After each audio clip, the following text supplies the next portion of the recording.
Tes tes tes tes. Halo, kembali lagi bareng gue Abe. Jadi di sesi brainstorming kelas kali ini gue pengen ngejelasin UI UX designer bukan product designer. Menurut keyakinan gue, ya. Dan ini bedanya yang nggak pernah ada yang ngejelasin hal ini. Jadi gue akan coba jelasin perbedaan UI UX designer dan product designer menurut keyakinan gue. Kita masuk ke bab 1 atau bagian pertama, setup dan konteks. Gue akan jelasin konteksnya apa dulu gitu ya, sebelum masuk ke bagian yang lebih tajam dan lebih dalam gitu. Ini yang gue alami langsung, guys ya. Jadi kalau lo lihat di sini, gue ada 3 bagian, ada system development, ada product and strategy, dan ada marketing communication. Jadi ini adalah divisi yang ada di tempat gue gitu ya, divisi yang ada di tempat gue gitu. Jadi ada system development, ada product and strategy, ada marketing communication gitu ya. Kalau kita nyebutnya markom gitu ya. Nah, kenapa ada 3 bagian ini? Ada 3 divisi yang gue jelasin di sini karena beberapa hal ada sangkut pautnya dan ini gue jelasin. By the way, semua orang punya masalah dan konteksnya masing-masing. Gue jelasin based on konteks gue, jadi lo bisa kasih pendapat pandangan lo kayak gimana di kolom chat di bawah. Nah, di sini teman-teman, gue tuh sebenarnya pengen ngasih tahu ke kalian gitu sebelum masuk ke bagian ini bahwa gue tuh pernah berada di fase bahwa gue tuh jadi apa ya ibaratnya ya kayak duduk hadap-hadapan, samping-sampingan sama front end development, sama back end development. Itu bukan karena gue mau atau gue pengen balik lagi ke codingan karena dulu gue juga sempat jadi full stack developer, lebih tepatnya ke front end developer gitu ya. Jadi bukan karena gue pengen balik ke sana, tapi karena emang di struktur organisasi gue itu ada di system development gitu. Nah, based on dari situ, HR gue itu nge-research gitu kan. Nge-research di kompetitor, nge-research di industri kayak gimana. Jadi UX tuh ada di sistem development deh saat ini gitu. Nah, itu tuh pas gue tanya, kenapa gue ada di sini gitu, karena emang itu hasil research-nya beliau gitu. Hasil research-nya teman-teman yang ada di, teman-teman HR gitu. Dan ya udah kita jalanin aja gitu kan. Dan alhasil di beberapa tahun kemudian semua berubah lagi dan akhirnya gue berpindah-pindah tempat gitu. Nah ini sekarang gue jelasin di bagian satu ini. Nah tadinya gue ada di sistem development bersama front end dan back end gitu ya. Terus ada product and strategy, ada marketing communication. Product and strategy by the way udah ada juga setelah waktu gue ada di sistem development dan marketing communication juga udah ada gitu. Nah sebenarnya, nah role di awalnya itu emang UI UX designer karena emang untuk apa namanya, untuk perusahaan yang baru memunculkan digital gitu ya, digital division gitu ya, biasanya emang ngambilnya langsung yang general dulu. Ini ada beberapa bagian yang mesti dijelaskan gitu ya. Ada beberapa hal gitu kenapa ambilnya general ya mungkin untuk mengefisienkan gitu ya. Karena di sisi lain memang konteksnya emang harus ada dulu gitu. Ada banyak banget hal yang berkaitan dengan kenapa UI UX, kenapa harus ada UI UX, kenapa kayak gini dan lain-lain. Jadi ada namanya UX maturity. Nah, itu di setiap perusahaan itu harus ada. Tapi ini nanti akan kita jelasin di bagian yang lain ya.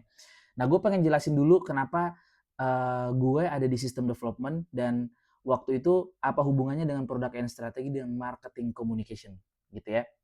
Nah, guys, di awal gue udah kasih tahu, jadi memang pertama kali memang gue ada di sistem development dan di situ gue jadi mikir bahwa ini adalah hal yang wajar ya. Tapi memang di sisi lain gue ngerasa memang sebenarnya secara umum tektokan gue langsung ke developer itu lebih nyaman di sistem development nih ya, sistem development. Di sisi lain, apa yang gue garap itu harus ada persetujuan sama orang produk, which is itu ada di product and strategy gitu. Dan semuanya itu pasti akan muaranya ada di product and strategy gitu. Nah setelah itu diturunin ke UI UX handover ke development. Kurang lebih seperti itu. Nah sebenarnya ada fungsi PM di situ ya, ada fungsi PM juga di situ. Jadi PM ngatur project-nya dan lain-lain gitu. Nah setelah itu gue jadinya di beberapa kesempatan itu dipanggil buat diskusi gitu. Ini singkat ceritanya gitu ya. Jadi karena perubahan organisasi yang sangat cepat, jadi gue dipanggil untuk diskusi dan pada dasarnya gitu ya, pada dasarnya itu ada beberapa hal yang melandasi kenapa gue harusnya ada di product and strategi gitu ya. Di lain sisi adalah tadi karena emang turunan untuk masuk ke development itu mesti ngelewatin produk dan strategi gitu. Gue nggak tahu juga karena kenapa dipindahin dipindahin lagi ke produk and strategi, kenapa harus nggak harus di sistem development gitu ya. Karena emang itu company yang ngatur kan ya. Mereka udah punya research-nya dan lain-lain gitu. Nah, sebelum masuk ke product and strategi, jadinya itu gue itu ada di dikasih pilihan gitu ya, bahwa lo mau masuk di marketing communication nggak? Karena kayaknya UI UX ngedesain, terus lo bisa pindah ke sini nih gitu. Biar satu kesatuan desain tuh ada di situ semua. Nah, ada satu momen di mana divisi gue digital itu gabung sama Markom. Jadi makanya ada pilihan untuk dijadiin satu waktu itu. Cuman gue dan partner gue ngasih pandangan gitu. Jadi ngasih pandangan kalau di beberapa tempat itu modelnya kayak gini. Di beberapa tempat hasilnya seperti ini. Ada juga di beberapa tempat yang kita kasih benchmarking fintech gede by the way. Mereka UI UX-nya ada di sistem development. Jadi emang kerjanya sama front end, sama back end dan lain-lain gitu. Nah, kita kasih konteks lagi gitu bahwa memang di setiap tempat itu juga beda-beda. Ada juga yang UI UX itu ada di produk gitu. Karena produk itu nurunin apa yang mereka mau ke journey gitu kan. Dari journey kelihatan oh bentuknya kayak gini. Nah, itulah yang dibawa ke sistem development gitu kurang lebihnya. Nah, terus kita juga sampaikan bahwa sebenarnya ya itu balik lagi ke perusahaan kan, butuhnya seperti apa, modelnya seperti apa, kebutuhan stakeholder-nya kayak gimana. Akhirnya muncullah satu alasan, by the way gue nggak tahu juga alasannya apa ya, tapi tiba-tiba ya udah berarti dari tadinya sistem development pindah ke product and strategi. Jadinya gue ada di sini nih. Jadi gue ditaruh di product and strategi, akhirnya nggak jadi masuk ke Markom, nggak jadi di sistem development lagi gitu. Kurang lebih seperti itu konteksnya ya. Jadi ini yang genuine yang gue alamin. Jadi tempat lo mungkin beda, tempat lo mungkin ada alasan yang lain, tempat lo mungkin ada beberapa hal pertimbangan gitu ya. Jadi gue masuk ke sana. Nah, masuk ke bagian kedua, akar masalah. Kenapa ini terjadi di mana-mana? Gitu. Kenapa ada bayangan kayak oh, ya udah Abe masuknya ke Markom aja gitu kan. Jadi gue mesti ngejelasin gitu ya. Gue mesti ngejelasin. Bagian kedua ini menurut gue sebagai akar masalah karena di awal aja kan udah dikasih tahu bahwa kenapa lo nggak pindah ke Markom aja karena ini hubungannya sama visual. Gue nggak bilang gue nggak bisa masuk Markom atau gue nggak bilang apa namanya gue nggak bisa ada di product and strategi atau gue nggak bilang bahwa gue harusnya ada di sistem development. Gue nggak bilang kayak gitu. Tapi kan yang menentukan perusahaan kan. Kita cuma ngasih pandangan hasil data, benchmarking dan lain. Nah, analogi gue nih, analogi salah yang pertama. Desain sama dengan visual sama dengan grafis, terus taruh di Markom. Ini sama nih ngomongin visual semua gitu. Benar, UI UX itu ada visualnya, tapi kita tuh ngomongin bahwa ini tuh turunannya dari produk gitu. Ini turunannya dari produk, produk kita nanya beberapa hal, kita analisis bahkan gitu. Nah, kalau jadi nggak semua yang bentuknya visual itu ditaruhnya di Markom gitu. Jadi memang karena marketing communication itu udah ada ranahnya juga gitu. Menurut keyakinan gue gitu. Jadi udah ada beberapa bagian-bagian yang udah tersentuh di sana gitu kan. Terus itu analogi pertama gitu. Analogi salah yang kedua, desain digital sama dengan tech sama dengan IT taruh di developer. Ya mungkin ada embel-embel digitalnya dan ini masuk ke kategori teknologi, ya udah masukin ke IT deh. Kita taruh di developer. Sebenarnya tech IT ini tuh karena di divisi digital yang gue tempatin tuh emang ada namanya system development gitu. Karena kalau konteksnya IT itu beda lagi sih sebenarnya. Jadi maksud gue di sini IT adalah system development. Kurang lebih sih seperti itu. Makanya di sini menurut gue itu tidak semerta-merta kita harus naruh ke sana gitu. Kenapa? Karena ya yang ada di sistem development udah turunannya front end dan back end gitu. Gue itu ada di kapasitas front end karena ngejelasin visual, which is sebenarnya ada dikit-dikit benarnya lah di bagian situ. Tapi kan untuk nurunin ke journey itu kan masih dari produk dan lain-lain dan apapun yang ada di sana gitu kan. Jadi ngobrolin produknya dan seterusnya lah gitu. Menurut gue ini analogi yang kurang tepat gitu ya. Jadi makanya gue taruh di section analogi salah yang kedua gitu. Nah, yang benar nih, yang benar, yang gue mesti jelasin dengan sedemikian rupa. Desainer sama dengan, maksud gue adalah UI UX designer adalah jembatan antara user, bisnis, dan engineering. Jadi mereka ada di tengah gitu. Idealnya mereka punya divisi sendiri. Idealnya. Gitu kan. Tapi kan kita nggak ngomongin bahwa di tempat gue adalah yang paling ideal gitu. Di tempat teman-teman mungkin ada yang ideal, ada yang udah solid bahkan tim desainnya gitu ya. Karena menurut gue UI UX designer itu adalah jembatan antara user, terus ada bisnisnya, terus ada engineeringnya. Jadi segitiga gitu saling terhubung. Di tengah-tengahnya adalah UI UX yang nengahin menurut keyakinan gue gitu kan. Jadi secara proses itu yang gue lihat teman-teman. Mungkin kalau lo ada pandangan tersendiri boleh deh lo drop di kolom chat gitu ya. Nah, ini yang menurut gue benar gitu. Karena di mana-mana kita menganalisis kan, kita menganalisis apa yang kita tahu, apa yang kita rasakan gitu ya. Jadi analisis itu datang dari teman-teman UI UX gitu. Kurang lebih sih seperti itu gitu. Namanya juga UI dan UX gitu kan. Nah,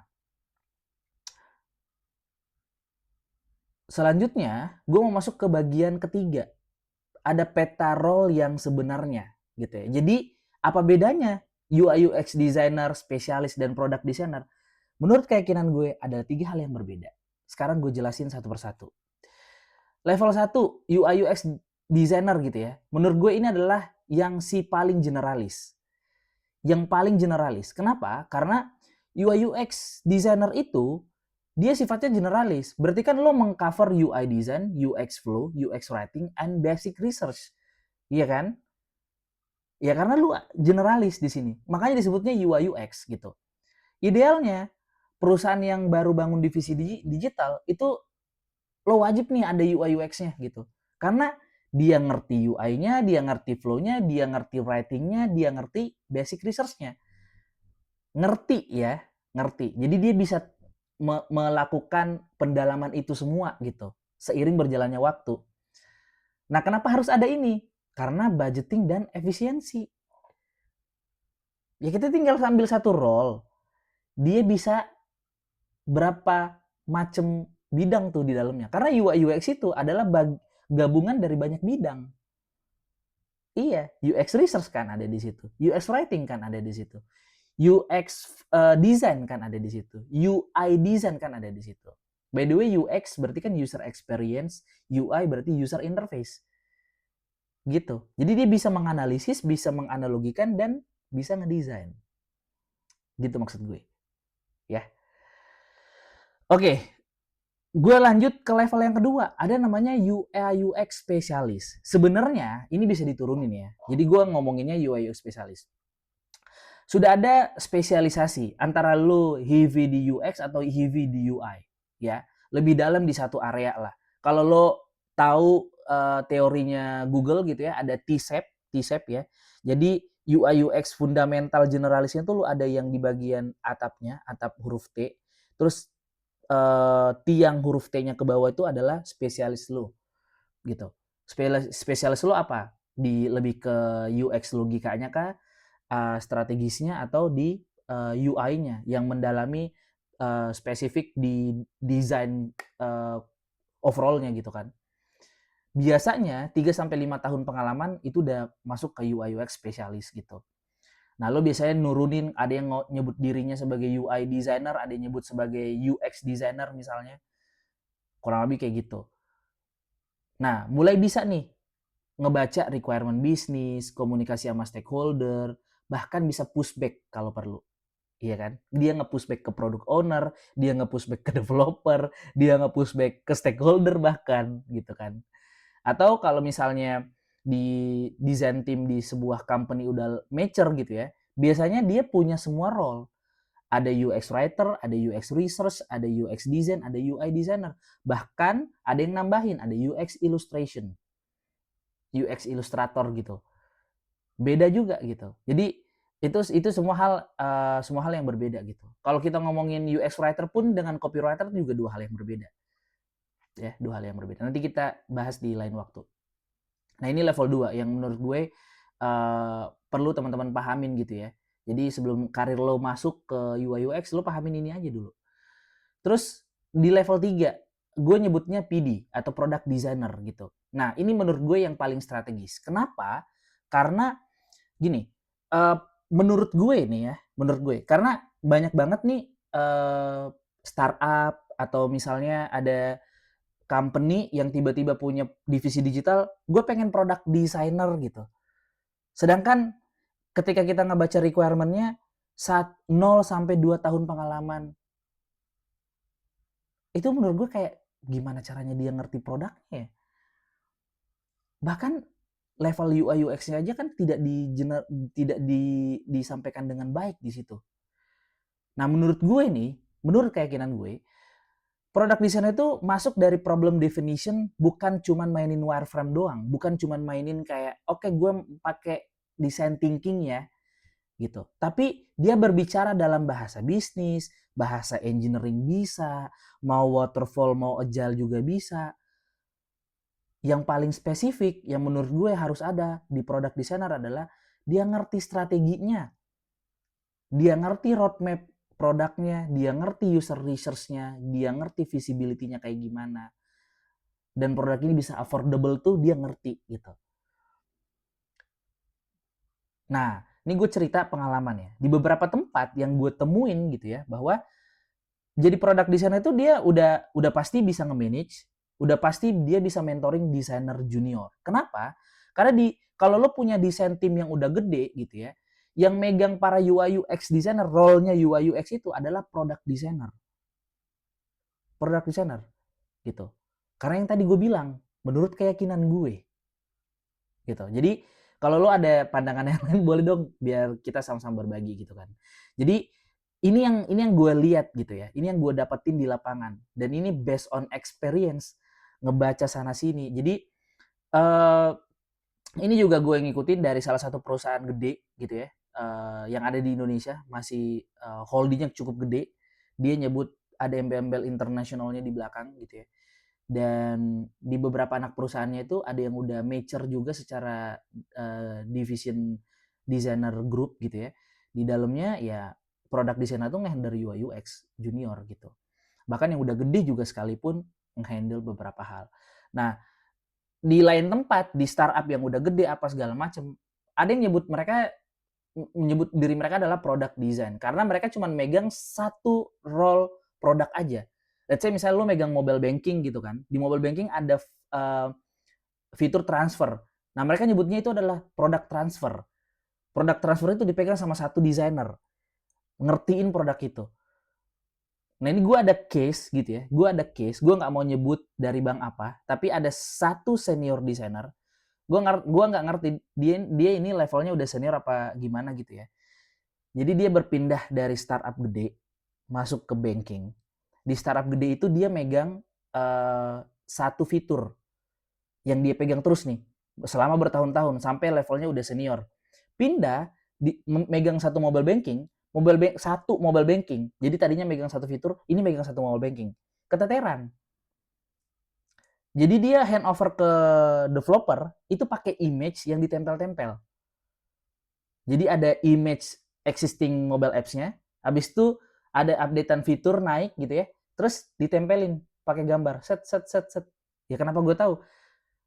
Adalah info A1 gitu ya yang gue dapat dan gue langsung lihat sendiri desainnya kayak gimana. Jadi mungkin karena baru megang juga gitu ya. Jadi level level tingkat seniority di setiap company itu beda-beda gitu. Beda-beda. Lo bisa dibilang senior di beberapa decacorn startup gitu ya, yang sifatnya udah decacorn atau unicorn, tapi lo megangnya satu produk selama bertahun-tahun. Satu fitur, sorry. Ketika lo pindah ke mobile banking yang sifatnya mungkin ada beberapa orang yang nyebutnya iya karena kalau yang baru bikin digital banking karena masih waterfall dan lain-lain. Sebenarnya itu internal kan, namanya juga lagi ngebangun, lagi ngebangun bisnisnya supaya lebih oke, lebih mature dan lain-lain gitu. Kurang lebih sih seperti ini. Jadi lebih strategis menurut gue ya, menurut keyakinan gue. Kalau yang terakhir nih level 4 itu lo udah jadi lead, udah jadi head of division atau yang udah nge-manage product designer. Entah lo disebutnya senior product designer atau lo disebutnya lead product designer atau bahkan lo sebagai design ops sekalian gitu ya. Jadi itu levelnya leadership. Membangun tim, ngebangun sistem, jadi lo nge-mentoring juga, terus lo tahu strateginya kayak gimana, organization design-nya kayak gimana. Outputnya lo harus nunjukin ke stakeholder bahwa desain itu adalah penentu bisnis lo ke depan. Jadi kita mesti meyakinkan stakeholder bahwa tanpa UI UX, tanpa desainer, ya kita nggak bisa ngapa-ngapain Pak. Karena kita juga nge-research, ada datanya, kita ngedesain by data. Jadi kita nunjukin. Gitu. Sebenarnya hal ini tuh udah harus dilakukan di level 1. Jadi kita sebagai generalis itu juga udah harus tahu bahwa kita tuh penting tahu ada gitu di sebuah company, harus penting gitu. Karena kalau nggak ada kita nggak bisa nih menyampaikan sebuah produk ke end user sesuai dengan kebutuhan mereka, sesuai dengan behavior mereka. Tanpa kita nggak bisa gitu. Jadi dari level 1 udah harus ditunjukin. Itulah goals utama sebagai UI UX designer. Kita harus nunjukin bahwa kita tuh bisa ada dalam decision making gitu. Kita harus ada di situ. Kalau nggak bisa jalan gitu kan. Iya. Bahkan mungkin bisa jalan, tapi kan nggak sesuai dengan kebutuhan user. Yang tahu kan expertise-nya di UI UX gitu. Itu goals gue sebenarnya gitu ya. Jadi itu pun gue dapat dari mentor yang udah senior. Jadi ya namanya juga belajar dan bertumbuh kan. Kurang lebih kayak gitu, guys. Nah, gue pengen masuk ke step selanjutnya ada di bagian 4, realita di lapangan. Yang gue lihat di banking, di fintech ataupun di perusahaan lain gitu ya, yang gue sedang ikutin gitu ya. Ini adalah bagian table yang mungkin bisa kalian lihat. Ada tipe perusahaan, ada struktur desainer, ada tantangannya. Gue jelasin coba ya. Digital banking yang udah besar. Kalau yang tadi gue bilang gitu ya, kalau ada digital banking atau startup atau dekakorn gitu yang udah besar, pasti udah pisah-pisah role-nya. UX sendiri, UI sendiri, writer sendiri, research sendiri. Tantangannya adalah koordinasi antar tim ini. Dapat nggak? Bisa matching nggak datanya? Bisa matching nggak flow-nya? Bisa matching nggak semua instruksi dari product owner-nya? Nah kalau baru satu orang cover semua. Kalau orang nyebutnya palu gada atau palu gasa. Apa lo mau gue ada, apa lo mau gue bisa. Iya kan? Scope-nya creep, ya bisa jadi bikin burnout juga gitu. Tapi kan itu bisa diatasin kalau lo seneng ngejalaninnya. Atau lo mesti ada pelarian dari hobi lo atau apa segala macam, atau lo bisa ngobrol ke atasan lo dan lain-lain. Tapi emang nggak cover semua, mau nggak mau gitu. Yang namanya juga UI UX generalis gitu kan ya. Kalau fintech atau startup sebenarnya sama kayak yang baru gitu ya. Jadi kalau fintech tuh kalau gue lihat title-nya bebas, scope-nya luas. Jadi menurut gue ekspektasinya tuh nggak clear. Misalnya gue pernah dapat satu wawancara gitu ya. Product designer, jadi pengalamannya tuh 0 sampai 3 tahun. 0 sampai 3 tahun. Dikasih tahu job desk-nya kayak gini, gue lihat lah ini mah UI UX biasa nih, generalis gitu. Product designernya gue nge-handle orang apa enggak nih? Strategis apa enggak gitu? Enggak, ini ya biasa aja gitu mas. Oh ya udah gitu. Pas dia bilang biasa aja kan berarti kan nggak tahu nih levelingnya kayak gimana gitu kan. Yang tadi gue jelasin, level 1 sampai level 4 tadi. Kalau enterprise yang sifatnya non-tech gitu ya, product designer itu lebih ke manajerial. Jadi belum ada sistem dan lain-lain gitu. Jadi strukturnya ya udah product designer. Mirip-mirip fintech yang startup itu. Cuman memang bedanya di fintech startup itu lo strukturnya jelas, lo ada di mana. Gitu. Bahkan lo ngebangun produk bisa, ngebangun apapun bisa, ya namanya skopnya luas gitu. Jadi belum diatur sedemikian rupa. Karena ya itu tadi, palu gada dan palu gasa. Apa lo mau gue ada, apa lo mau gue bisa. Gitu. Ini realita di lapangan guys, yang gue lihat dan gue rasain sendiri. Jadi sekali lagi ini adalah konteksnya menurut pandangan gue, menurut keyakinan gue, ya. Karena kan beda-beda. Semua tempat tuh beda-beda. Semua tempat punya cerita, semua tempat punya pengalaman, dan semua tempat atau di setiap tempat itu ada orangnya masing-masing, gitu. Nah, bahasan kelima ini yang mungkin gue akan coba jelasin teman-teman gitu ya. Jadi kalau menurut gue bagian kelima ini adalah implikasi untuk karir lo semua gitu ya. Jadi kalau lo desainer sekarang, ini yang harus lo perhatiin.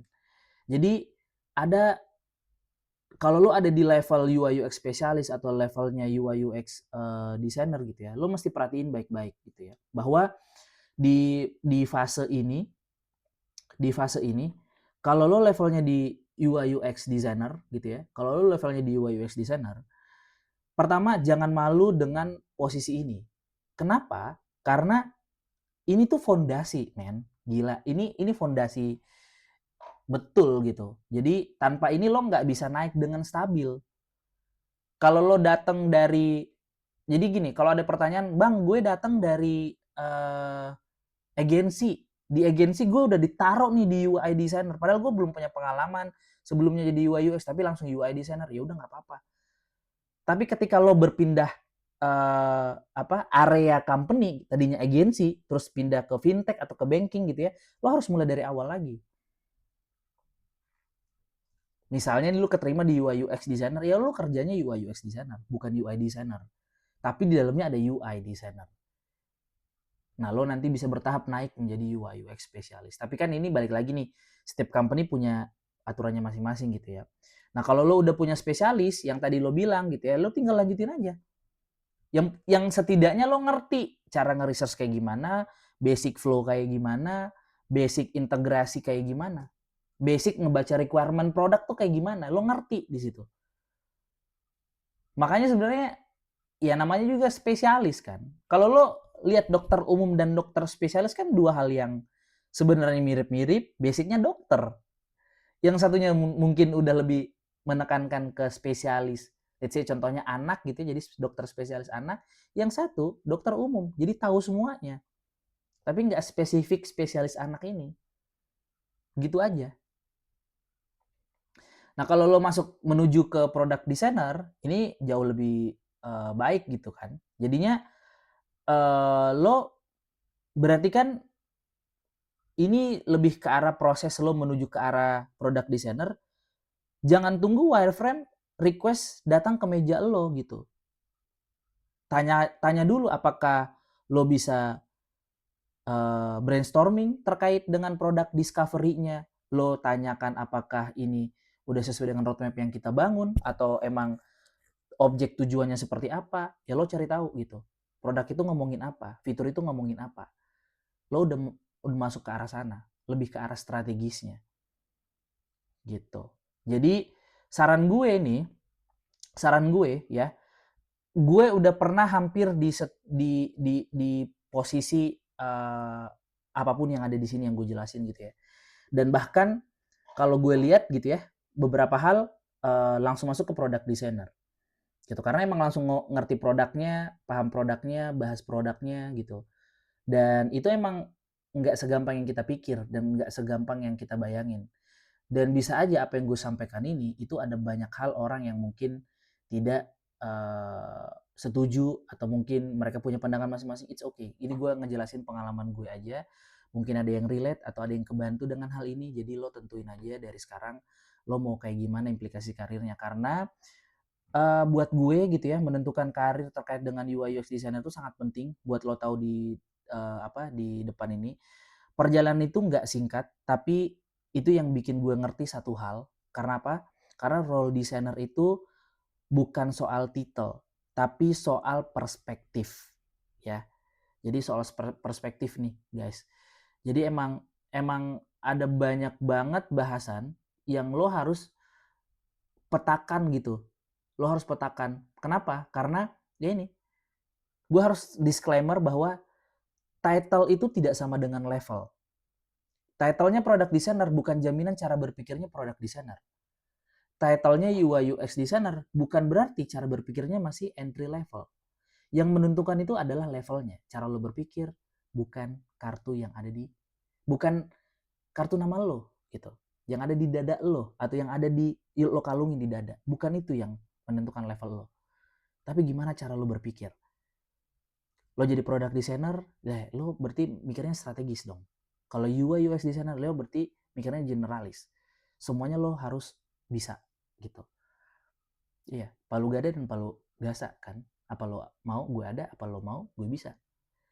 Gue Abe, kita ketemu lagi di next session video. Thank you udah nyimak.